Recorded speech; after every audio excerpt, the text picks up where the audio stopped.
navegantes. Y dijimos la semana pasada que básicamente hay 6 cosas que un cristiano debería hacer con la palabra de Dios. Y vamos de menos a más. ¿Se acuerdan cuál era la primera? ¿Ah? Antes de leerla, oímos la palabra de Dios, ¿cierto? Luego, leemos la palabra de Dios. Tercero, estudiamos la palabra de Dios. Cuarto, memorizamos la palabra de Dios. Quinto, meditamos la palabra. Y finalmente, en el centro de la palma, aplicamos la palabra. Entonces, si no estuviste, ese es el resumen de la semana pasada, ¿ok?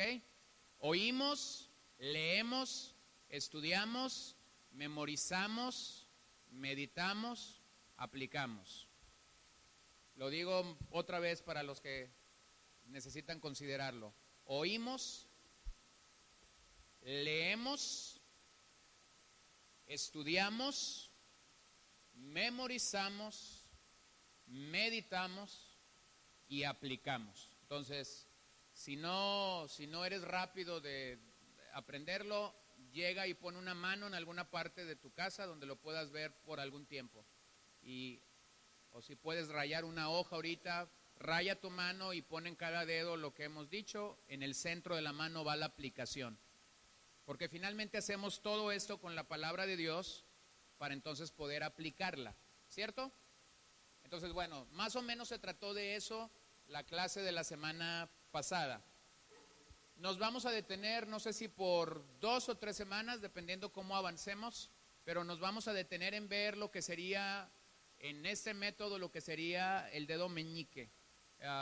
Y vamos a llegar a ese punto de meditar las Escrituras. Entonces, vamos a hablar acerca de meditar las Escrituras y vamos a explicar algunos principios esta noche de cómo meditamos las Escrituras. Entonces, solo para que tengas un ejemplo, y voy a dar el ejemplo antes de llegar al pasaje o a la lección que quiero considerar. Esta mañana nosotros en casa estuvimos leyendo en Mateo capítulo 17. Y los versos que meditamos en esta lectura, aunque leímos 2 o 3 capítulos en el Evangelio de Mateo, los versos que yo medité con mi familia, esta escritura, en estos primeros versículos de Mateo 17, es lo que conocemos como la transfiguración. Y yo sé que hemos leído muchas veces lo que pasó ahí en la montaña, mientras Jesús fue transfigurado y había 3 discípulos con él, ¿se acuerdan? ¿Quiénes eran? Pedro, Jacobo y Juan. Esos eran los 3 discípulos que estaban con Jesús en la montaña de la transfiguración. Ahí hay 2 cosas que yo medito y les voy a decir básicamente cómo lo hice. Hay una voz del cielo en este episodio de la transfiguración, sabemos que es Dios mismo, y en el verso 5 dice: este es mi Hijo amado en quien tengo complacencia, a él oíd. Y unos versos adelante, en el verso 8, dice: y alzando ellos los ojos, es decir, los discípulos, a nadie vieron sino a Jesús solo. Entonces, terminamos nuestra lectura de estos 3 o 4 capítulos del Evangelio de Mateo que yo consideré con mi familia, y yo regresé a la transfiguración y yo simplemente dije: vamos a observar estos 2 versos. Entonces los voy a decir de forma sencilla, más o menos como lo hice. Primero, la voz del cielo dice: este es mi Hijo amado en quien tengo complacencia, a él oíd. Y luego los discípulos dice que no vieron a nadie más. Pues ¿a quién más podían ver? ¿Se acuerdan que 2 personajes del Antiguo Testamento vinieron a la transfiguración? Moisés, que representaba la ley; Elías, que representaba a los profetas. Y eso era como decir, todo el Antiguo Testamento o toda la historia del Antiguo Testamento dieron testimonio o avalaron el ministerio de Jesús. Entonces ellos bien podían haberse quedado anonadados viendo a Moisés o viendo a Elías. Finalmente eran héroes de la fe o héroes de ellos en la historia de Israel. Sin embargo dice: a nadie vieron sino a Jesús solo. Entonces yo me quedé con esta idea. Hay 2 cosas que yo debo de hacer en mi relación con Jesús. ¿Cuáles son? Debo oírlo y debo verlo. Y simplemente todo el día he estado pensando en eso. Hay muchas voces que yo puedo oír, hay muchas voces que tú puedes oír. ¿Cuál voz conviene que nosotros oigamos? La de Jesús. Hay muchas cosas que yo puedo ver. ¿A quién realmente conviene a mi alma, a mi espíritu, que yo vea? A Jesús. Entonces, ¿cómo medito? Aunque este fue básicamente el tenor de este día para decir en mi casa, hay que ver a Jesús y hay que oír a Jesús. Pues entonces todo el día mi mente ha estado pensando en esos dos pensamientos y básicamente he estado tratando de filtrar todo a la luz de esas escrituras. Bueno, di el ejemplo básicamente cómo lo podría hacer, entonces vayamos a sus notas. La vida de un creyente se verá edificada cuando es, por un lado, alimentada de la palabra de Dios y cuando oramos, y principalmente cuando oramos las escrituras. Básicamente esta es la idea, como un creyente es fortalecido en el Señor por medio de buscar nuestro sustento de la palabra y por medio de buscar hablar con Dios por medio de la oración. Entonces, una vida cristiana que alcanza madurez y que recibe de Dios bendiciones múltiples, siempre es una vida cercana a la palabra de Dios. Nunca es una vida lejana de la palabra de Dios. Una vida cercana a la palabra de Dios se mantiene en una dinámica, en una relación fresca para poder adorar a Dios de una manera no litúrgica, para poder adorar a Dios de una manera no mecánica. Es decir, si yo estoy leyendo la palabra de Dios, siempre la palabra de Dios me va a animar a adorar algún atributo distinto de Dios. Posiblemente un día vas a leer sobre su omnipotencia y vas a poder adorar a Dios de su omnipotencia. Posiblemente otro día vas a leer de la gracia y vas a poder adorar a Dios por su gracia. Posiblemente otro día vas a leer del amor de Dios y vas a poder adorar a Dios por su amor. Pero si yo no leo la Biblia, si yo no voy a la Biblia, entonces mi adoración, mi oración se vuelve mecánica, se vuelve litúrgica, en el mejor de los casos. En el peor de los casos, simple y sencillamente no vamos a adorar a Dios. Entonces, mientras más cerca yo me encuentro de la palabra de Dios, de las escrituras, yo estoy en un mejor posicionamiento para poder adorar al Señor con todo mi corazón. Vean ahí Primera de Tesalonicenses, capítulo 2, verso 13. Primera de Tesalonicenses, capítulo 2, versículo 13. Por lo cual también nosotros, sin cesar, damos gracias a Dios de que cuando recibisteis la palabra de Dios que oísteis de nosotros, la recibisteis no como palabra de hombres, sino según es en verdad la palabra de Dios, la cual actúa en vosotros los creyentes. Aquí hay una alabanza de parte del apóstol Pablo a la iglesia en Tesalónica. Y vean lo que él está reconociendo. Cuando ustedes recibieron la palabra de Dios, la recibieron como lo que realmente es.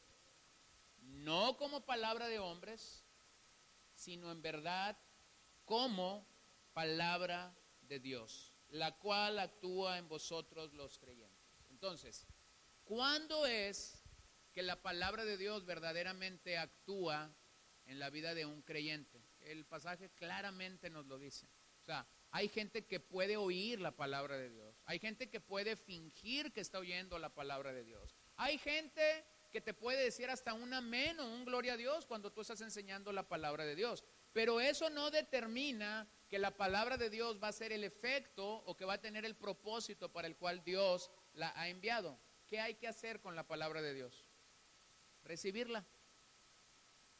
Y eso tiene que ver con la manera como mi corazón en verdad anhela o desea recibir la palabra de Dios. Entonces, este pasaje, introduzco esta cita de los tesalonicenses, porque este sería el ideal para toda la iglesia. El ideal para todos nosotros como iglesia, para todos nosotros como creyentes del Señor, que pudiésemos recibir la palabra de Dios. Pero esto debe comenzar con una vida íntima dedicada a la palabra de Dios. Si esto no sucede en nuestras casas, meditando las Escrituras, difícilmente sucederá el domingo o el jueves cuando nos reunimos. O sea, dejemos el domingo y el jueves para cuando una persona que recién está llegando al Señor puede escuchar un mensaje de las Escrituras y puede ser algo pues que supla la necesidad de sus almas. Pero para nosotros como lectores de las Escrituras, para nosotros como creyentes que hemos venido caminando por un poquito más de tiempo, nuestro corazón debería estar preparado para el jueves y debería estar preparado para el domingo y debería estar preparado para cualquier otra actividad espiritual que tienes durante la semana, porque hemos pasado tiempo con la palabra de Dios. Entonces, en la vida de un creyente reconocemos que escuchar la palabra de Dios es una disciplina que debe ser cultivada. Ser pasivos en cuanto a la palabra de Dios no nos sirve. Ser pasivos en nuestro acercamiento con la palabra de Dios no nos sirve, no nos ayuda a caminar, no nos ayuda a crecer en el Señor. Necesitamos ser activos en este sentido de cómo nos acercamos ante las Escrituras. Y es sencillo entenderlo. Cuando nosotros realmente lo deseamos, es sencillo entenderlo. Así como nos alimentamos todos los días, nosotros necesitamos comer de la palabra de Dios. Así como nosotros somos tentados todos los días a faltar al Señor, necesitamos la palabra de Dios porque esta nos va a fortalecer para poder triunfar o vencer sobre las tentaciones. Entonces, por un lado sería como el alimento que mi espíritu necesita, por otro lado sería como la fortaleza que yo voy a necesitar para poder hacer frente a las artimañas y a las acechanzas del maligno. Y revisábamos esto la semana pasada en la vida de Jesús. La forma como Jesús respondió a la tentación de Satanás fue: escrito está. Entonces esa es la razón por la que nosotros necesitamos cultivar el hábito de poder asimilar la palabra de Dios. Ahora, es verdaderamente importante que sometamos nuestra mente a la palabra, porque esto fue lo que falló, esto fue lo que pasó con el hombre en el Edén. Ellos no obedecieron a Dios y entonces se buscó sustituir la palabra de Dios. Cuando nosotros como creyentes pecamos en no obedecer a Dios, vamos a buscar un sustituto. Vamos a buscar un sustituto de la palabra de Dios. Rápidamente, cuando creces en el Señor, cuando maduras en el Señor, puedes entender las palabras que Pablo dio a Timoteo cuando le dijo: habrá gente que no se va a conformar a las sanas palabras de nuestro Señor Jesucristo, que van a querer algo más. Y siempre que nosotros queremos algo más, lo que el hombre busca o intenta de alguna manera hacer es sustituir lo que la palabra de Dios nos da. Y eso es insustituible para Dios. Puede ser sustituible para mí, pero no para Dios. Este es el alimento, esta es la fortaleza que nuestra alma, nuestro corazón y todo nuestro ser necesita. Entonces, lo que reconocemos con la meditación bíblica es que ha sido una de las áreas de mayor ataque espiritual en las últimas quizás 4 décadas de la iglesia. Y nosotros necesitamos examinar sobre la meditación para poder reconocer las deficiencias que hay en ella. Lo decíamos la semana pasada: un sermón escuchado que no es meditado tiene poco o ningún beneficio espiritual para nuestro caminar en el Señor.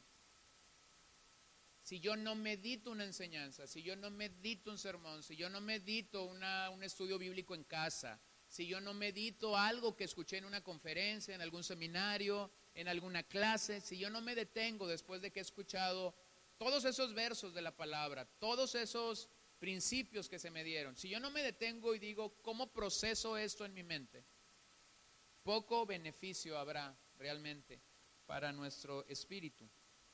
Entonces, en la historia de la iglesia, mientras lees de la historia de la iglesia, te das cuenta que hubo un grupo de hermanos en la historia que abrazaron de manera total o de manera plena la idea de la meditación de la palabra de Dios. Históricamente son conocidos como los puritanos, y más o menos el tiempo histórico en el que ellos se colocan es después de la Reforma, y lo que los puritanos mayormente dijeron es: la Reforma tan solo provocó un movimiento a nivel eclesial, a nivel iglesia, pero la Reforma no llegó principalmente a donde debería de haber llegado, la familia.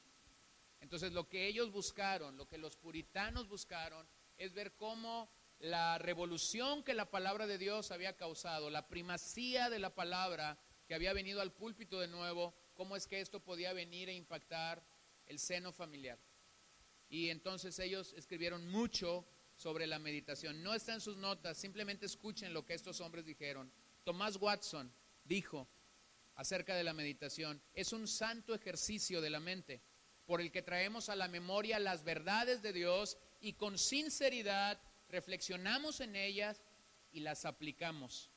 Un cristiano sin meditación es como un soldado sin armas o un trabajador sin herramientas. Sin la meditación, las verdades de Dios no permanecerán con nosotros. El corazón es duro y la memoria es olvidadiza, y sin la meditación todo está perdido.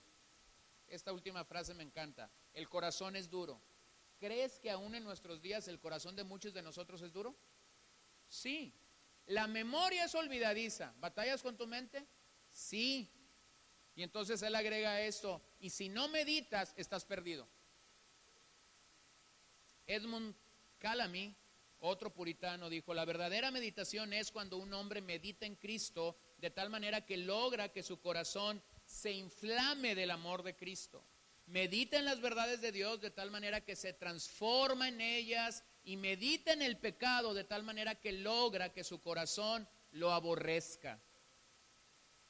James Husher: una hora pasada en meditación vale más que 1000 sermones, y eso no es menoscabar la palabra, sino honrarla.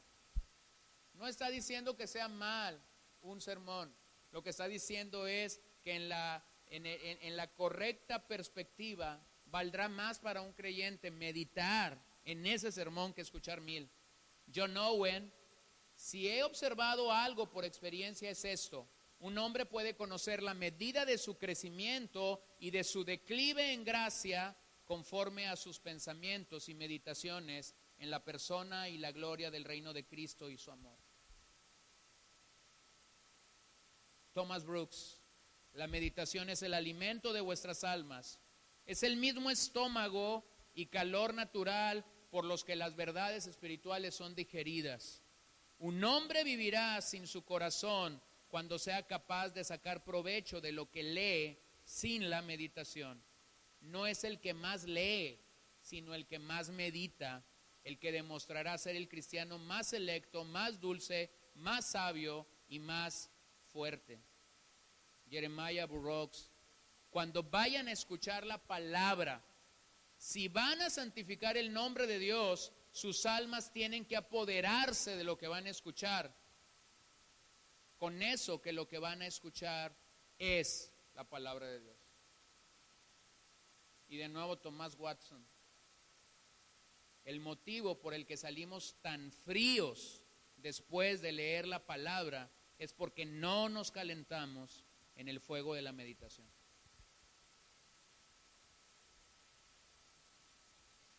Y podría citar muchos otros más, pero pareciera ser que estos hombres le dieron un valor importante a meditar las escrituras de Dios. Y cuando tú los lees, logras entender que la profundidad de lo que escribieron tenía como principio la meditación de las escrituras. Entonces pensemos nuevamente en esto. Meditación es un pensamiento profundo en verdades y realidades que son reveladas en la Biblia. Verdades y realidades reveladas en la Biblia. Es usar nuestro pensamiento de forma profunda para ver estas verdades y estas realidades que son reveladas en la Biblia. Al principio pueden ser verdades que parecieran tan sencillas como la que yo mencioné al inicio de esta reunión. A él oíd, a él ved.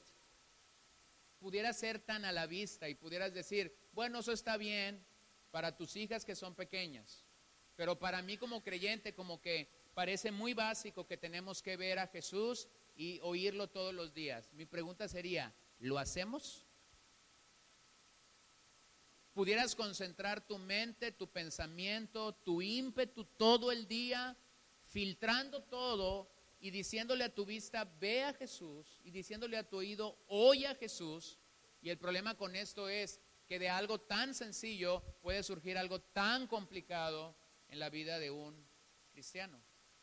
Pero si yo no comienzo a usar mi mente para meditar en ello, entonces yo no llego a estas verdades y a estas realidades que son reveladas en la palabra de Dios. Entonces, ¿cuál sería el propósito de meditar la palabra? El propósito es comprender la Biblia y la vida. Cuando yo estoy realmente caminando en el Señor y puedo empezar a meditar las Escrituras, voy a comenzar a comprender la Biblia y la vida. ¿Por qué la vida? Porque vas a comenzar a recibir la sabiduría de Dios, y cuando recibimos la sabiduría de Dios, entonces comenzamos a aplicar esta sabiduría en la vida.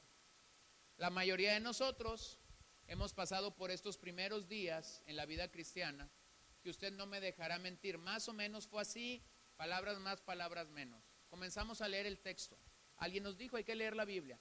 Comenzamos a leer el texto y muchos de nosotros dijimos, no lo entiendo. Y alguien nos dijo, aunque no lo entiendas, síguelo leyendo, ¿verdad?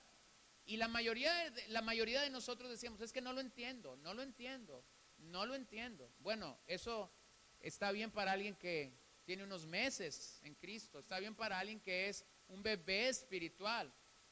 ¿Cómo alguien pasaría de ese primer nivel de decir no lo entiendo a un nivel donde comienza a florecer en su vida espiritual? ¿Cuál crees que es la solución?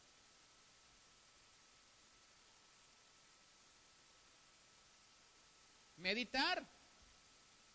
Por eso valdría más para una persona que está queriendo correr, leyendo 5 o 6 capítulos, detenerse en un solo versículo y meditar en ese versículo para poder absorber de ese versículo la fortaleza que Dios quiere compartir con él, y entonces comenzar a entender que la Biblia, más que ser un libro que tú y yo debemos dominar, es todo lo contrario, un libro que debe dominarnos a nosotros.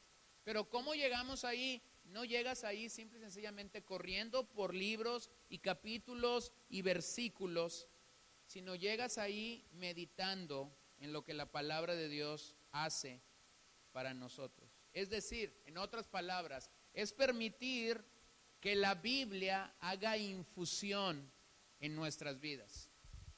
Es como lo que sucede con un sobre de té, más o menos.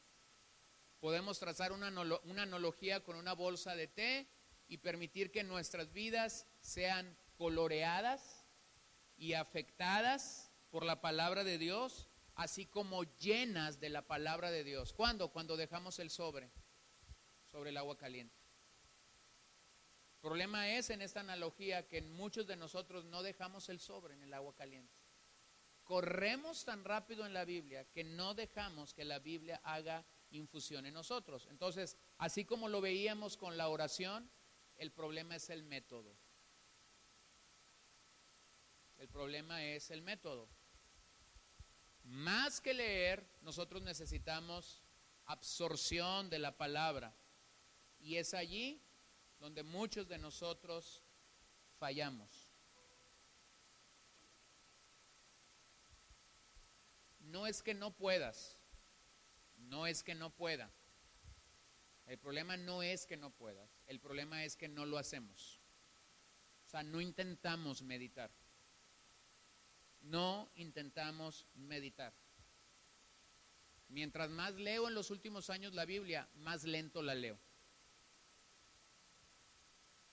Más despacio voy. Yo tengo un reflejo de cómo leía la Biblia hace unos años. Todos los días que leemos la Biblia en casa, yo tengo un reflejo de cómo yo leía la Biblia hace unos años. Yo leía como Fernanda, sin comas, sin puntos, sin signos de admiración, sin signos de interrogación. era como que quería dar el checklist nomás en el método bíblico. Y ahora estoy ahí con mis hijas, las comas, los puntos, los signos, el énfasis.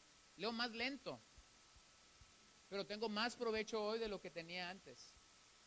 Entonces el problema o la situación no es que tan rápido lo hacemos. Muchos de nosotros no meditamos porque ni siquiera estamos leyendo como deberíamos de estar leyendo las escrituras. Y el problema se nos agranda porque nuestra cultura contemporánea ha llegado a identificarse más con los sistemas de pensamientos no cristianos que con el cristianismo. Entre cristianos se ha llegado a conectar con el yoga, la meditación trascendental, la terapia de relajación o alguna práctica de la nueva era, y a esto le hemos simple y sencillamente pegado la Biblia. Pero eso no es meditación bíblica. Lamentablemente en muchas iglesias estamos llenos de meditación no bíblica. Ahora permítame marcar 3 o 4 líneas que le van a permitir entender esto.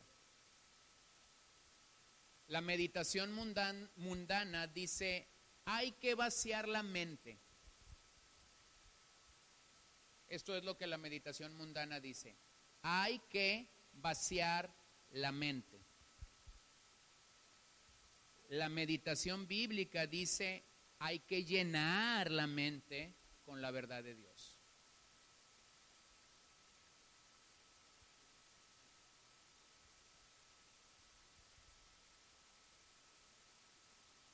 Yo he ido a reuniones en algunas iglesias, espero que nunca nos suceda aquí, pero yo he ido a algunas reuniones donde más o menos el que canta, o el que abre el servicio, o el que va a predicar, dice algo como esto. No se asuste, ¿sí? Pero dice algo como eso. Deje de pensar. Eso es similar, discúlpenme la expresión que voy a usar, pero quiero ser claro. Eso es como decir, en lugar de llamarnos cristianos, nos llamen idiotas, hermanos. Y por lo menos sonaría muy grosero decir desde un púlpito, esta es una reunión de idiotas. Pues eso es lo que hacen en muchos púlpitos cuando dice, no piense en nada, vacíe su mente. O como dice el doctor Almirudis, el cristianismo es la única religión que cuando la gente entra a la iglesia, deja el cerebro afuera. Más o menos. No, la Biblia nunca te dice que vacíes tu mente. La Biblia te dice que llenes tu mente con la palabra de Dios. O más cristiano, pues escucha que alguien te diga, no piense nada más. No, ¿cómo que no piense nada más? Si a usted le duele la cabeza, el dolor de cabeza ahí va a estar, en su 100 va a estar. Si usted tiene mañana que pagar una cuenta, que no tiene dinero para pagarla, yo le aseguro que usted no va a dejar de pensar en eso. Entonces hemos llegado a los extremos por no, simple y sencillamente por no entender claramente esto. La segunda diferencia que hay es que la meditación mundana emplea o procura la pasividad mental, más o menos conectado a esto. Si hay que vaciar la mente, entonces la meditación mundana busca la pasividad mental. En cambio, la meditación bíblica requiere una mentalidad constructiva. Requiere una mentalidad constructiva.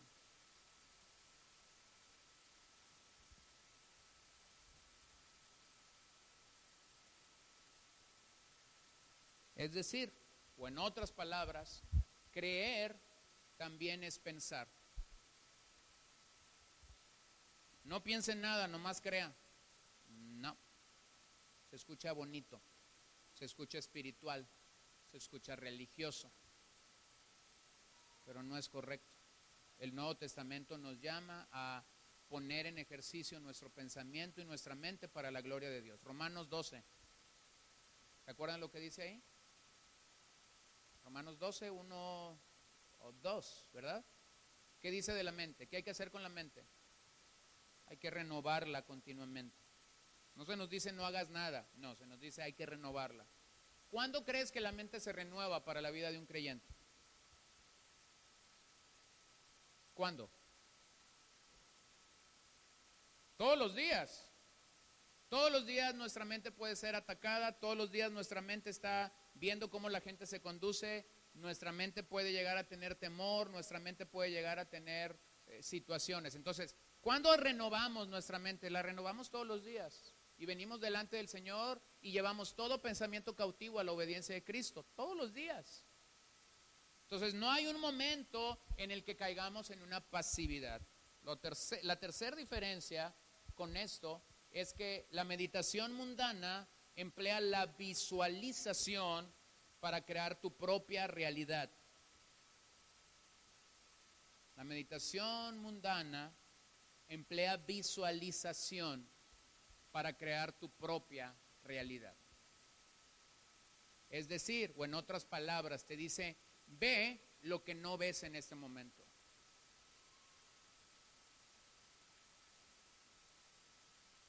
Hace unas décadas hubo un libro que introdujo esta corriente dentro de la fe cristiana, se llamaba La Cuarta Dimensión, y más o menos lo que el autor decía en este libro es, tienes que embarazarte de cosas. No estoy diciendo que es lo correcto, es todo lo contrario, estoy diciendo que es lo incorrecto, pero él decía algo así como esto: el día que yo me embaracé del escritorio que quería, lo empecé a ver día tras día hasta que lo tuve en mi casa. El día que yo me embaracé de la bicicleta que quería, lo tuve hasta que yo empecé a ver esta bicicleta. Sí, no más que eso nunca lo vas a encontrar en la Biblia. Es de culturas orientales, donde básicamente lo que ellos dicen es, hay que visualizar.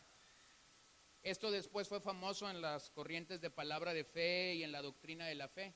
Solo que lo que la Biblia te dice es, creemos que no tenemos el poder de cambiar nuestra realidad. No se nos dio el poder para cambiar realidades. Simple y sencillamente fijamos nuestra mirada en la verdad.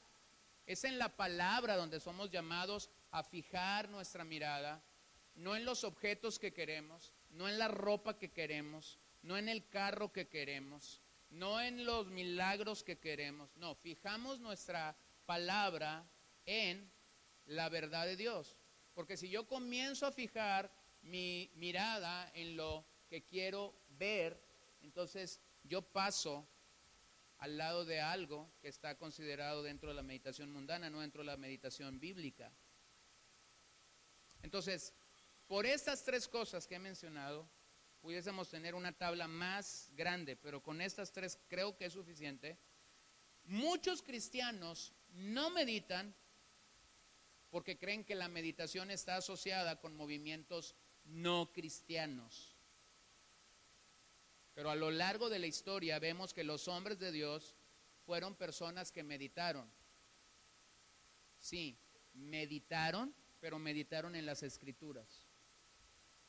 Entonces, vemos un descuido sorprendente en nuestro día, en esta disciplina de la meditación, porque o hay muy poco énfasis en ella, o hay un sobreénfasis en ella, pero mayormente cuando hay un sobreénfasis en ella, hay extremos, y estos extremos mayormente están conectados con meditación no bíblica.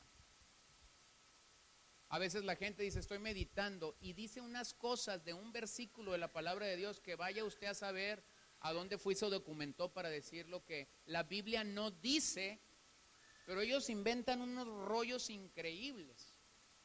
Y bueno, ese es un extremo. Ahora veamos dos pasajes o tres, solamente para tener una base clara en esto que estamos hablando. Josué 1:8, que es un pasaje muy conocido para nosotros en este particular. Josué 1:8. Oscar, por favor. Josué 1:8. Lupita, Salmo 1, del 1 al 3. Y Jaciel, busca por favor Santiago 1:25. Vamos a considerar estos tres pasajes.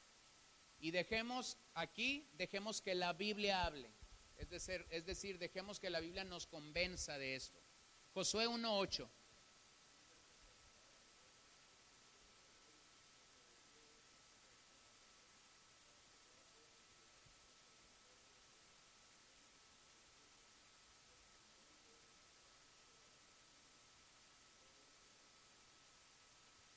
Vean cómo es, bueno, en el momento histórico en el que Josué se encuentra, está entrando a la tierra prometida, lo entendemos. Y básicamente el Señor no le dice algo que no le había dicho ya a Moisés. O sea, esfuérzate, sé muy valiente, como estuve con Moisés, estaré contigo. Pero llega ese momento en el que Él le dice, nunca se aparte de tu boca este libro de la ley, sino que vas a meditar de él.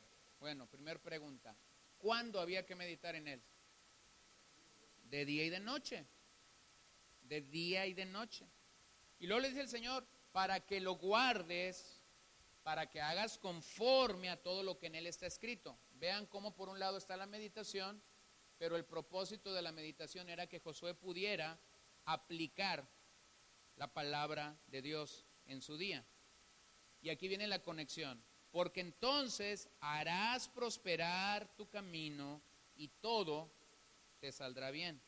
Entonces, este pasaje conecta la forma bíblica o la manera de meditar por un lado y el éxito que Josué como líder iba a tener en la entrada o en la conquista de la tierra en la tierra prometida. Pero hay una conexión entre meditar la palabra de Dios y el éxito que él iba a tener. Ahora entramos en unos dilemas increíbles cuando llegamos a este pasaje. Porque mucha gente, el único propósito por el que quiere meditar la palabra de Dios, ¿cuál cree que es? Que todo le salga bien, prosperar o que tenga éxito en todas las áreas de la vida. Ahora, si yo soy un cristiano que llego a una iglesia o llego a la fe del Señor, no sé nada de la meditación, no sé nada de la Biblia, y de repente escucho este pasaje, pues entonces muchos cristianos o mucha gente llegada al Evangelio ha tomado este pasaje como una fórmula para el éxito. ¿Se ha dado cuenta cuántas fórmulas para el éxito podemos tener en nuestros días? Las librerías están llenas de fórmulas para el éxito. Haz esto, más esto, más esto y vas a tener esto. Haz esto, más esto, más esto y vas a tener eso. Y bueno, eso es muy común o es muy visible en los multiniveles, ¿no? Aquí está la fórmula del éxito, te dicen los multiniveles. Si tú haces 1, 2 y 3, entonces vas a tener esto. Y la gente dice, wow. Y lamentablemente para mucha gente que llega a tener cercanía con el Evangelio, con la fe cristiana, este versículo bien puede parecer la fórmula del éxito. Entonces alguna gente dice, si yo leo la Biblia todas las mañanas y si yo leo la Biblia todas las noches, entonces lo que este pasaje me dice es que Dios está obligado a darme éxito. Y pudiera sonar así y pudiera ser interpretado así. Nomás que hay que hacer una distinción y esto es lo que ya no le gusta a la gente. El éxito nosotros lo medimos de una forma. ¿Cómo medimos el éxito como humanos? ¿Quién sería una persona exitosa? ¿Ah? En lo material. ¿De qué otra manera mediríamos el éxito de una persona? Su inteligencia, su posición dentro de una empresa, un cargo público, reputación, su casa, sus vacaciones, su ropa. Bueno, hay formas como los seres humanos miden el éxito. Bueno, eso sería medir el éxito desde la lente humana o desde las capacidades humanas. Pero resulta que cuando Dios ve el éxito de una persona, lo ve desde otro nivel, lo ve con otra altura, lo ve con otra dimensión y les tengo sorpresas. Es totalmente opuesto al éxito de los hombres. ¿Usted cree que para Dios vale más el hombre más millonario del mundo que un pobre? No. Entonces se nos cae este pasaje de la manera como muchos lo pueden interpretar cuando entiendes que el éxito, la popularidad o todo esto que nosotros podemos considerar, Dios lo mide de una manera tan distinta a la de los hombres. Entonces desde la aplicación del Nuevo Testamento, con todo lo que el Nuevo Testamento nos dice, sabemos que esta promesa de éxito ya ha sido cumplida para nosotros en Cristo, quien nos da riquezas eternas, es un éxito centrado en Cristo, tiene que ver mayormente con una prosperidad del alma, tiene mayormente que ver con nuestro crecimiento y beneficio espiritual, de tal forma que podemos decir junto con Pablo en Efesios capítulo 1 que tenemos riquezas espirituales. Y entonces dicen algunos, qué aburrido, pues si ya había encontrado la fórmula del éxito y ahora me dices que no hay. Bueno, es que nuestra mente está contaminada por este mundo y por eso necesitamos meditar verdaderamente. Y si Dios, hermanos, si Dios quisiera añadir algo más a eso, queda en su bendita soberanía hacerlo, no en nosotros. Pero lo que en este pasaje tienes no es una fórmula para el éxito. Tienes un llamado a la meditación bíblica de día y de noche. Tienes una búsqueda de Dios en que guardemos y hagamos conforme a todo lo que está en Cristo. Y entonces nuestro camino prosperará, todo nos saldrá bien, porque Dios está guiando nuestras vidas por medio de la palabra de Dios. Este éxito se les promete a los que meditan en la verdad de Dios de día y de noche, a los que están verdaderamente buscando profundamente ser afectados por Dios y por su palabra. Vean que este éxito no está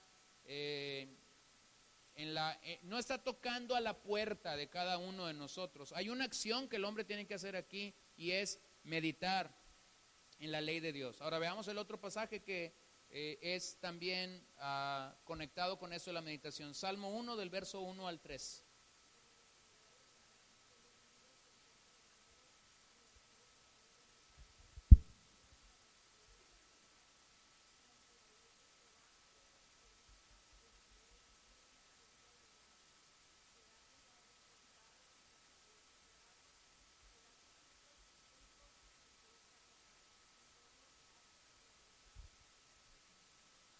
Bueno, de nuevo, el deleite al que el Salmo hace referencia aquí, para alguien que está meditando en la verdad de Dios, ese deleite del que el Salmo nos habla, es un deleite en la revelación de Dios. Y de nuevo, se nos requiere como una acción permanente y no solo como una acción intermitente. Entonces, nuevamente, el individuo, la persona, el salmista que fue inspirado para escribir este salmo, los israelitas que estuvieron expuestos a este salmo, nosotros que estamos expuestos a la verdad de este salmo, se nos llama a tener un deleite en la revelación de Dios, de tal forma que el árbol de la vida espiritual, del cual este salmo hace alusión unos versos adelante, seréis como árbol plantado junto a corrientes de agua que da su fruto a su tiempo y su hoja no cae o nunca cae. El árbol de la vida espiritual se desarrolla mejor para un creyente que medita, porque la meditación nos ayuda a absorber mejor el agua que brota o que emana de la misma palabra. Otra vez la idea, es como si un buen mensaje es proclamado el día domingo y pudieras pensar en él como una tormenta para nuestra alma. A veces hay ciertos mensajes que parecen, esto fue un tsunami, arrebató todo, se llevó todo. El agua vino de una manera fuerte para nuestras almas. Pero después no hay meditación. Y cuando no hay meditación, esa gran cantidad de agua que yo pude sentir con ese mensaje se perdió. Se perdió. De nada sirve para mi beneficio o mi vida espiritual un día domingo o un día jueves decir, qué buen mensaje, si te vas a ir y no vas a meditar en él. Entonces, diríamos a la luz de esto que la meditación abre el suelo del alma y permite que el agua de la palabra de Dios se filtre profundamente. Eso es lo que la meditación hace para nuestras almas. Abre el suelo del alma y permite que la palabra de Dios se filtre de una manera profunda a nuestras vidas.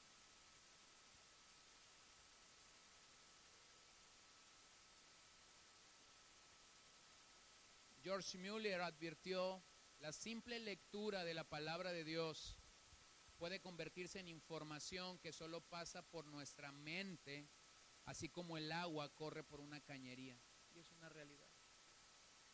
Cuando un creyente ha leído 3 o 4 capítulos, se levanta de la mesa, se levanta del sofá, se levanta de donde leyó la palabra de Dios, y alguien te pregunta, ¿qué leíste este día en la escritura? Y tú puedes decir, no sé, ya se me olvidó. Fue como una agua poderosa y potente que solamente pasó por una tubería. La única manera de apropiarme de las verdades, de asimilar las verdades que yo estoy leyendo, es meditar la palabra de Dios. Vean ahí lo que Santiago 1:25 dice.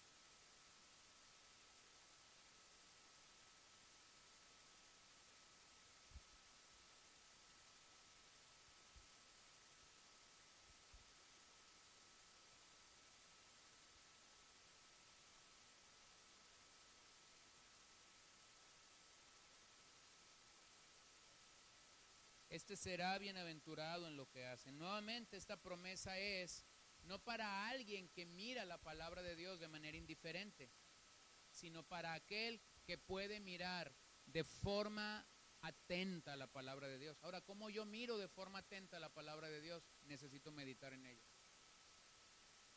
No hay manera en la que yo voy a poder tener una atención clara y concisa de la palabra de Dios si no medito en ello. Lo contrario a esto, de acuerdo a Santiago, es un oidor, ¿qué? Olvidadizo, como el que mencioné ahorita. Leíste 3, 4, 5 capítulos, pero no puedes retener ni una sola verdad de esos capítulos. Entonces el agua de Dios que está viniendo a tu vida simple y sencillamente está pasando por una tubería. O es como el cauce de un río que tú estás viendo, estás acá fuera del río y estás viendo el raudal de ese río, la velocidad que ese río lleva. No tiene ningún beneficio. Y entonces vengo a ser, dentro de este panorama, como un oidor olvidadizo, como Santiago lo presenta aquí. Así que Santiago llega al punto. La obediencia a Dios nos llevará a ser más como Cristo. Y ese es el propósito de la meditación, ser más como Cristo. El hacedor eficaz aquí es quien perfectamente está obedeciendo a la ley de Dios y por eso será bienaventurado. Bueno, pregunta. Entonces, ¿cómo meditamos? ¿Cómo meditar? Número 1, lee mucho. Sí, lee mucho. No estoy diciendo que no leas. Lee mucho. Medita en algo pequeño. Sigo con mi ejemplo de este día. Leímos 4 capítulos. Medité solamente en 2 versículos para llegar a una conclusión sencilla. A Él oímos, a Él vemos. Bueno, si solamente a Él veo y he estado pensando en cómo lo veo, pues entonces 2 pasajes del Nuevo Testamento han venido a mi mente durante esta tarde. Hebreos 12:2, puestos los ojos en Jesús, el autor y el consumador de nuestra fe. Colosenses 3, donde Pablo invita a los colosenses y les dice, pongan la mirada o la vista en las cosas celestiales, no en las de esta tierra. ¿Se dan cuenta? No es que en la mañana yo pensé en estos pasajes, pero como yo he estado viendo a Él oíd y a Él ved, entonces mi mente está trabajando y en algún momento del día vino a la mente Colosenses 3 y Hebreos 12 capítulo 2. ¿De dónde surgió todo? De 2 líneas de Mateo 18, aunque leí Mateo 17, 18, 19 y 20. Lee mucho, pero medita en algo pequeño. De tu lectura devocional puedes tomar un verso o 2 versos para meditar. Quédate con ese verso y permite que la palabra de Dios haga infusión en tu vida. Por lo menos quédate con ese pasaje un día. Vete a dormir con ese pasaje en tu mente. Si es posible, esta noche cuando yo me vaya a dormir, voy a volver a tomar ese pasaje y voy a leer esos 2 versículos y me voy a ir a dormir con esa idea clara en mi mente. Número 2, escoge un versículo clave para meditar, que fue lo que básicamente hice yo en este ejercicio. Puede ser un pasaje que te llama a la acción, puede ser un pasaje que te llama a la obediencia, o puede ser una reflexión que te ayuda a profundizar en tu caminar espiritual. Entonces, ¿qué sería la idea cuando vamos a meditar? Leemos en gran escala, pero meditamos en algo pequeño. Leemos en gran escala, meditamos en algo pequeño. Bueno, vamos a considerar, no ahorita, todos, hasta donde nos alcance el tiempo, pero lo que voy a hacer en las próximas semanas es considerar 17 posibilidades como tú puedes meditar la Biblia. Y tú dirías, bueno, ¿y por qué tantas? ¿Y por qué llegar a tantos puntos? Bueno, porque cada uno de nosotros somos diferentes, pensamos diferentes, tenemos expectativas diferentes, tenemos realidades diferentes. Entonces, simplemente quiero presentar estos 17 métodos que podemos usar para nuestra meditación bíblica. Algunos les van a ser bien familiares. Algunos van a decir, ¿eso es meditar? Bueno, pues posiblemente ni eso estás haciendo o ni eso estoy haciendo. Entonces, no hagas a unos más grandes o más importantes y a otros más pequeños. Yo lo que te diría es, vamos a tener una semana para poder practicar los 5 que vamos a considerar este día. Entonces, tómate por lo menos un día para meditar uno distinto y decir, bueno, yo quepo más en este, como que este se me hace más fácil, como que esto es lo mío, como que esto es más natural para mí. A algunos les van a sonar totalmente nuevos e imposibles de desarrollar. Lo que yo quisiera recomendar es, intenta con todos, y cuando hayas intentado con los 17, quédate con unos 3, 4 que puedas usar el resto del año, pero de vez en cuando regresa a algunos que quizás no vas a usar, como para dar un poquito de movimiento a lo que estás haciendo. Bueno, método número 1. Haz énfasis en diferentes palabras del pasaje. Haz énfasis en diferentes palabras del pasaje. Es decir, esto es como exprimir un solo versículo a la vez. Es como exprimir un versículo a la vez. O lo voy a decir de otra manera, es una palabra inspirada a la vez. Véanlo ahí, vayan a su Biblia, a Juan 11:25. Esto es básicamente como ver un diamante desde sus diferentes facetas. A lo mejor si tú y yo no entendemos esto de las facetas en un diamante, pues vemos esta piedra, si alguna vez has tenido alguna cerca y no le das mayor relevancia. Pero si llega alguien que sabe del diamante y comienza a ver los diferentes cortes, las diferentes facetas, para él va a ser sorprendente ver un diamante. Y a veces cuando nosotros llegamos a un pasaje, vemos solamente lo que está por encima, lo que está al alcance de nuestras vidas, pero no vemos las diferentes facetas de ese pasaje. Juan 11:25, ¿qué dice? Lo leemos, ¿qué dice?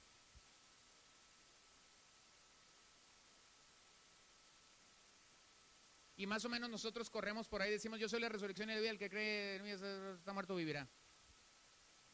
Simple y sencillamente, un ejercicio sencillo. Yo. Ahí quédate. Soy. Ahí quédate. La resurrección. Ahí quédate. Y la vida. Entonces, en esa frase rápida, yo soy la resurrección y la vida, tienes 4 facetas en las que pudieras pensar. Yo soy la resurrección y la vida. Quédate con eso, nada más. Puedes leer todo Juan 11, pudiste haber leído Juan 9, 10 y 11, pero estás escogiendo este versículo para meditarlo. Entonces, haz énfasis en las palabras, puedes separar este verso, puedes tomar una hoja si quieres y poner en esta hoja yo, y haces una raya, soy, haces haces otra raya, la resurrección, haces otra raya, la vida, tienes aquí 4 columnas y puedes quedarte con ese pasaje el resto del día y comenzar a ver cada faceta, qué es lo que te habla de quién. ¿De quién habla este pasaje? De Jesús. Entonces te detienes ahí, solamente en eso, no más. Piensa en eso en el día. Podrías ver cómo la vida del Señor viene a nosotros como creyentes. Podrías ver la resurrección, podrías pensar en el milagro de la resurrección. Podrías pensar cómo es que el apóstol Pablo dice que nosotros hemos resucitado con Cristo. Pudieras detenerte en esta expresión, yo soy. Si alguien lo tomara como una expresión y fuera una faceta que tú quisieras, yo tomé las 4, pero si alguien pudiera decir yo soy, seguramente ese yo soy te llevaría a las veces que el apóstol Juan repite en el Evangelio la expresión yo soy. No recuerdo si son 7 u 8. ¿7? Gracias, apuntador. Hay 7 veces que en el Evangelio de Juan se repite la expresión yo soy. Entonces, si yo me quedo con la expresión yo soy, y eso me lleva a pensar como que yo he visto esto antes en el Evangelio de Juan, a lo mejor vas a poder encontrar los otros versos donde se usó la palabra yo soy. ¿Ven más o menos cómo sería este método? Entonces, no corras, detente en ese verso en el que quieres meditar, ve las diferentes facetas que el verso te pudiera dar. Principalmente este método como que pudiera ser bien usado en pasajes cortos, no en pasajes muy largos, pero hay pasajes cortos que pudieran ser muy benéficos para nosotros. Por ejemplo, si yo tomara, fíjense bien, si yo tomara los yo soy de Juan para meditar en ellos, bien me pudieran servir como una meditación semanal. Yo soy la resurrección y la vida. Yo soy el buen pastor, Juan 10. Yo soy el camino, la verdad y la vida, es el otro. Yo soy el pan de vida. ¿Se acuerda alguien de alguno más? Bueno, hay 7. Yo soy la puerta. No, ese está en Apocalipsis, aunque también lo escribió Juan. Pero ahí en Juan hay 7 yo soy, ¿sí? Entonces, si quisieran quedarse en Juan y quisieran empezar en la expresión yo soy, ustedes tienen una meditación para toda la semana. ¿Se dan cuenta? O sea, ¿se dan cuenta cuándo es que cuando te detienes, un pasaje te lleva a otro y un pasaje te lleva a otro? Entonces no vas corriendo mucho. Tú dices, voy a meditar simplemente en la idea, yo soy el buen pastor. Y te detienes ahí a pensar en yo soy el buen pastor. Hermanos, esto nos va a dar una mirada o una perspectiva más clara de la obra de Jesús en nuestras vidas. Es simple, es un método muy simple, pero es muy efectivo cuando estás empezando a intentar meditar. Puede ser muy útil cuando me cuesta concentrarme en un pasaje. Eso sí es cierto. Puede ser un método muy útil cuando me cuesta concentrarme en un pasaje. ¿Cuál es el peligro de este método? El peligro de este método es sobreenfatizar y olvidarte del resto del pasaje.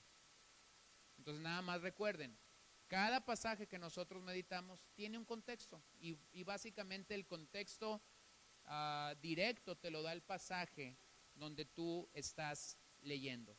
Entonces, simple y sencillamente, sin meternos mucho en una idea de hermenéutica, permite que sea el pasaje el que reine tu meditación. Este es un error catastral, para muchos que meditan en nuestros días. Es decir, no dejan que la Biblia reine, no dejan que el pasaje reine. Comienzan a inventar 1000 cosas con un pasaje y eso es un error. O sea, la Biblia tiene que reinar, el pasaje tiene que reinar, el contexto tiene que reinar en mi meditación. Entonces es sencillo, puedes tomar para empezar a practicar, puedes tomar cualquier yo soy de Juan y comenzar a practicar este método. Va a ser sencillo quizás para ti. Método 2, reescribe el texto con tus propias palabras. Reescribe el texto con tus propias palabras.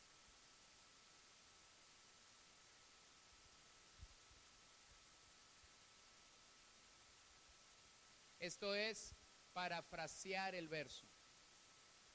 Hacer este simple ejercicio te puede asegurar que estás entendiendo el significado del texto. Es decir, en otras palabras, usa sinónimos. Usa sinónimos. Reescribe el texto usando sinónimos, pero nuevamente permite que el pasaje reine. Entonces pudieras tomemos un yo soy para que lo puedan entender. Jesús dijo, yo soy el camino, la verdad y la vida. Vamos a reescribir el texto. ¿Cómo pudiéramos reescribir, por ejemplo, Jesús dijo, yo soy el camino?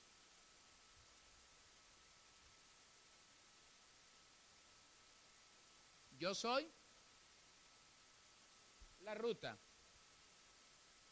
el medio, la única opción. No ahí. Para los que han ido a Estados Unidos, yo soy el freeway. ¿Sí? ¿Qué más?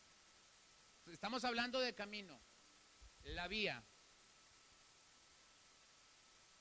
¿Ah? Ah.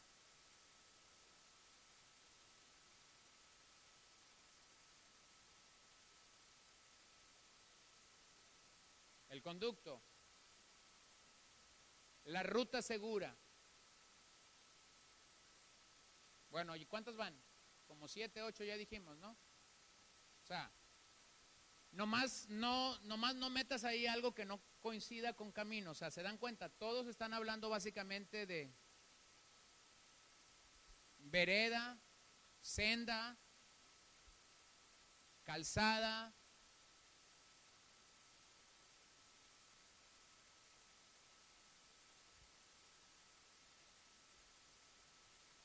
El GPS seguro.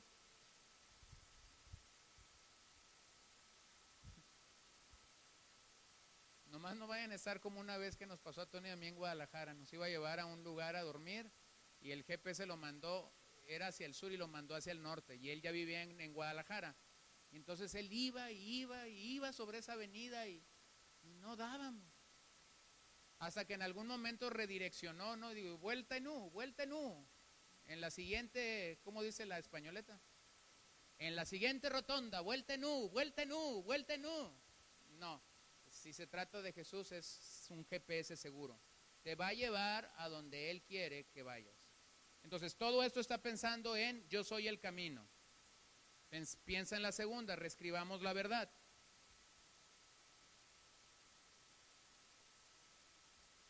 Yo soy la verdad. ¿Qué pudiéramos poner ahí? ¿Qué pudiéramos usar como un sinónimo?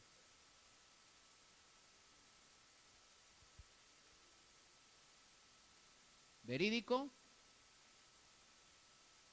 constante, certeza, veracidad. A ver, ¿qué estamos haciendo? ¿Qué parte de nuestro cuerpo estamos usando aquí? El cerebro. Y alguien pudiera decir, eso no es muy espiritual. Créanme algo, es mucho más espiritual que cerrar los ojos y que dejarte caer como paracaidista. Es mucho más espiritual, porque tú estás permitiendo que el Señor traiga dominio, ¿a qué? A tu mente. Y esa es la forma como nosotros somos transformados por el Espíritu Santo. Lo tercero, yo soy la vida.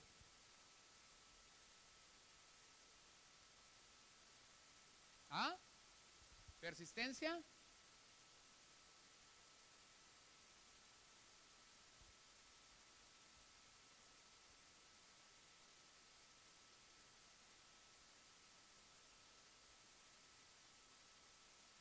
La fuente.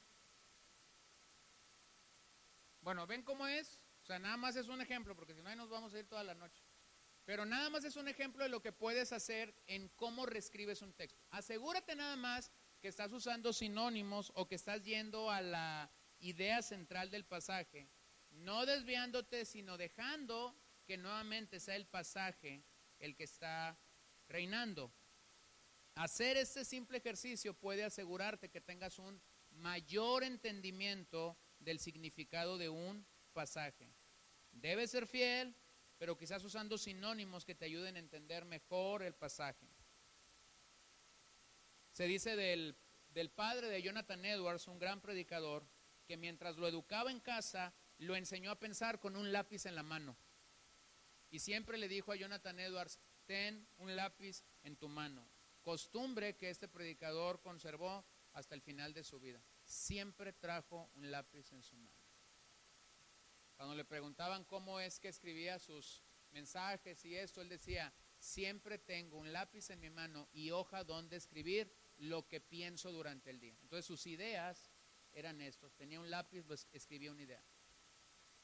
Este método busca replantear el sentido de una parte de la palabra de Dios en sí mismo. Y eso simple y sencillamente es meditación. Método 3. Y nada más vamos a... Bueno, sí.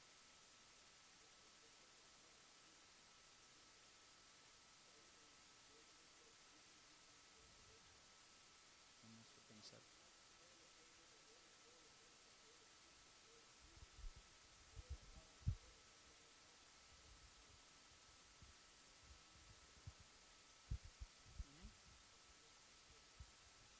Está usando la mente.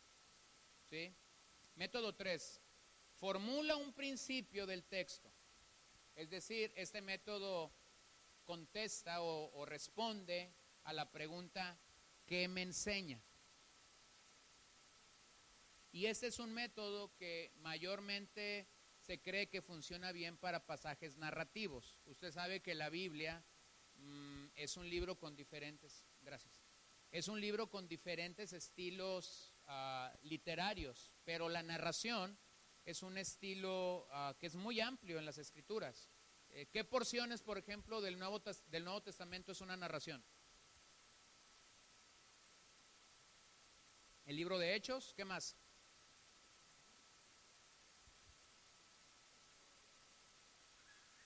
Por lo menos en el Nuevo Testamento tenemos el libro de los Hechos y tenemos los Evangelios, son narraciones. Entonces, este es un buen método para cuando llegas a un libro que es una narración. Es una especie de resumen del mensaje principal de ese pasaje. Entonces, puede ser que lees nuevamente un pasaje grande y te quedas con una frase básicamente que narra o que te dice de forma memorable de lo que ese texto trata. Entonces, pensemos en algunos. Miren ahí Mateo 6, 9 al 13. Vayan rápido ahí a Mateo 6, del 9 al 13. Es un pasaje que está en el Sermón del Monte. No vamos a leer el pasaje. Nada más vean de qué trata el pasaje.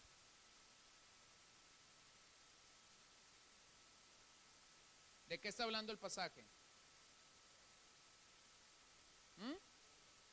Oración. Entonces, si tú lees este pasaje, que es una narración, básicamente te pudieras quedar con un breve resumen de este pasaje. Para mí sería algo más o menos como esto, no tiene que ser igual para ti. Jesús enseña a sus seguidores a orar. ¿Ya? Es el principio que hay ahí.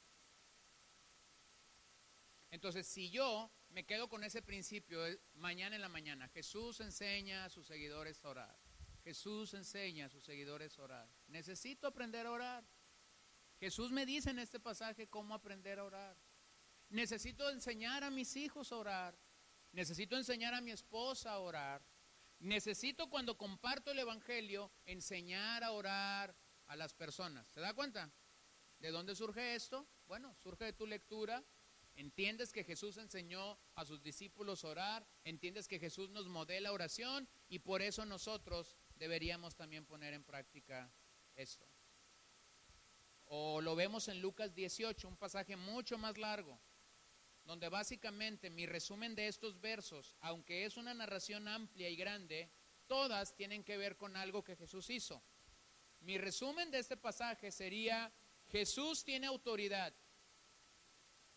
¿Sobre qué? Bueno, ahí el pasaje te lo dice. Sobre la creación, sobre los demonios, sobre la enfermedad y sobre la muerte. No estoy leyéndolo, usted después lo puede leer y básicamente enumerar esto. ¿De qué trata este pasaje? Bueno, son casi 36, 37 versículos. Jesús tiene autoridad sobre la creación, sobre los demonios, sobre los enfermos y sobre la muerte. Funciona en pasajes narrativos donde son más largos y finalmente te vas a poder quedar con un pasaje como este. Ahora, ya meditaste, voy a pensar, ya meditaste sobre eso. ¿Cómo orarías con un pasaje como estos? ¿Cómo orarías la Biblia usando esta meditación?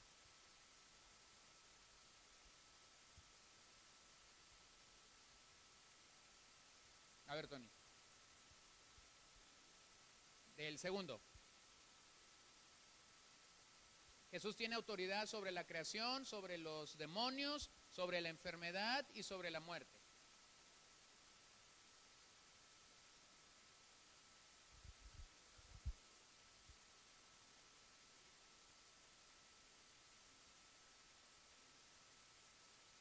Uh-huh.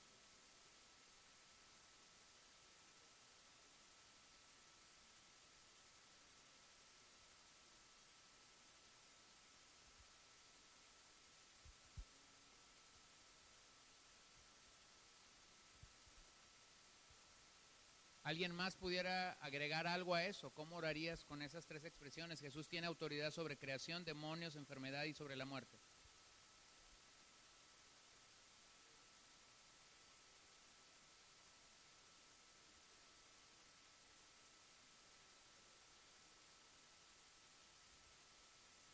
Sí, gracias.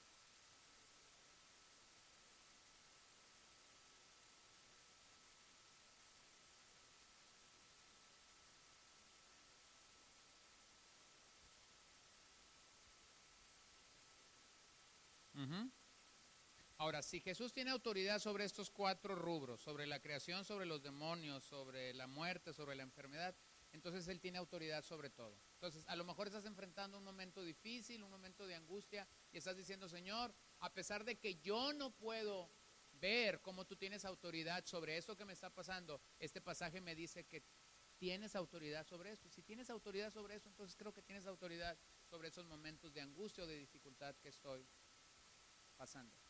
Lo que necesitamos comenzar a hacer es conectar nuestra meditación con nuestra oración. Y de esa manera nuestra oración es más bíblica cada vez más y más. Hay un gran predicador norteamericano, por ejemplo, que redujo la historia, usted recordará la historia de Nabot, Acab y Jezabel en la Escritura. ¿Se acuerda? ¿Se acuerdan de esta historia? ¿Qué hicieron Jezabel y Acab?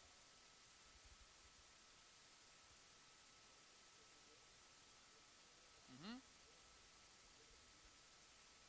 uh-huh, uh-huh. Y pudiera ser una historia difícil de reducir, pero hubo un gran predicador que es recordado por un mensaje que él predicó sobre esta historia, y el mensaje se llamaba Día de paga algún día. O sea, Jezabel recibió su paga de ese pecado. Entonces, en este mensaje que es muy recordado en los Estados Unidos, es recordado porque así se llamaba el mensaje y el predicador lo repitió una y otra vez durante todo el mensaje. Día de paga algún día, día de paga algún día. Este era el resumen de él sobre esta historia. Y voy a terminar con el método 4. Piense en una ilustración del texto. Piensa en una ilustración del texto. Esto básicamente es pensar como en una comparación. Para los que son visuales, este va a ser su método. Para los que disfrutan de ser visuales, si eras de los niños que fuiste al kinder y la maestra te decía, haz un jardín. A mí cuando me decían haz un jardín, yo hacía verde abajo, hacía un árbol, verde arriba del árbol, cielo arriba y se acababa. Ya, para mí eso era un jardín. Pero yo me imagino que cuando Paola iba al kinder y le decían haz un jardín, ella hacía el jardín, hacía las raíces, hacía el árbol con manzanas, ponía 5 o 6 diferentes tipos de aves en el cielo, y ponía unos niños corriendo y los niños llevaban todos globos y cada globo era de un color diferente. No soy visual, pero ella sí es visual. ¿Ves esto? Entonces, si eres visual, este va a ser quizás tu método. Es decir, estás leyendo un pasaje y cuando estás leyendo este pasaje, tú usas esta expresión. Es como. Es como. Vean lo que dice allí. Bueno, en Lucas 13, del 18 al 21, hay una parábola. Pero vean lo que empieza ahí. Bueno, y las parábolas así son. Pero vean la expresión que hay en Lucas 13, verso 18. Quien llegue ahí lo lee rápidamente.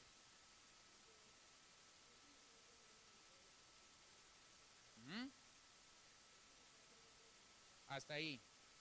¿A qué es semejante el reino de los cielos? Y Jesús dice, es semejante, o la versión 60 dice, es como, ¿y qué dice después? ¿Una semilla de mostaza? El grano de mostaza.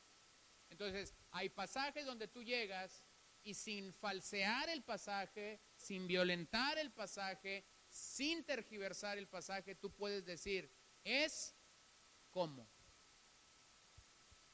Y está siendo visual. Simple y sencillamente está siendo visual. En este particular es como una semilla de mostaza. Uno de los libros favoritos de Spurgeon que leía era este libro, El progreso del peregrino, de John Bunyan. Y básicamente lo que Spurgeon decía es que Bunyan había saturado el progreso del peregrino de la Biblia. De tal forma que Spurgeon decía que la sangre de Bunyan era biblina. Esto es lo que él decía, la sangre de Bunyan era biblina. Cuando a Spurgeon le preguntaron de dónde es que él había aprendido a ser un predicador tan visual, él dijo del progreso del peregrino. Y aunque la frase de Spurgeon era, córtame por donde sea y por donde me cortes encontrarás Biblia, realmente él había aprendido esto de Bunyan y él había dicho, el progreso del peregrino está lleno de él, de tal forma que la sangre de Bunyan es sangre biblina. El problema con este método en nuestros días es que vemos imágenes que no creemos. Estamos afectados por una era de videos, pero no hacemos ningún esfuerzo cuando estamos leyendo la Biblia, no hacemos ningún esfuerzo por pensar en cómo ese principio bíblico nos pudiera ayudar a poner a trabajar nuestra mente. Entonces la pregunta sería, si tú eres visual, ¿a qué se parece este texto? ¿Con qué lo puedo comparar? Y sería una manera en la que encarnamos y en la que ejemplificamos el principio de Dios sin tergiversar nuevamente las Escrituras. Entonces es así como nosotros probamos y vemos que el Señor es bueno.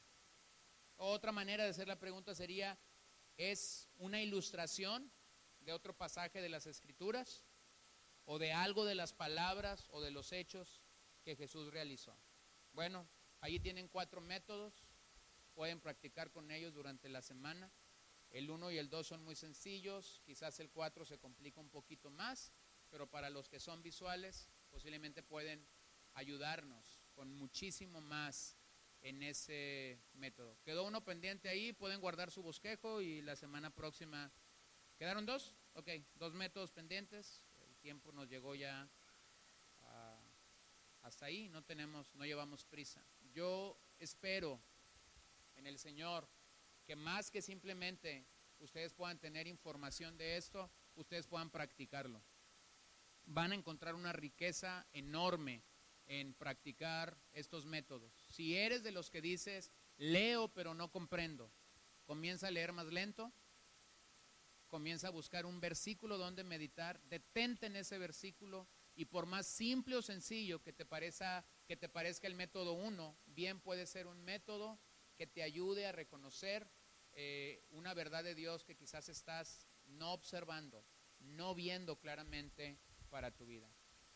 Pero nunca dejes y no permitas que la Biblia deje de reinar sobre tu meditación. Es decir, la Biblia tiene que reinar sobre tu meditación. Si la Biblia no reina sobre tu meditación, entonces vas a comenzar a hacer una meditación mundana, una meditación extra bíblica, y eso no es lo que queremos. Queremos meditar en la palabra de Dios y queremos que el texto domine nuestra meditación. Necesitamos que nuestra mente sea una mente saturada del Señor y saturada de la verdad de Dios, y esto va a glorificar el nombre del Señor. Nos ponemos en pie para orar, por favor.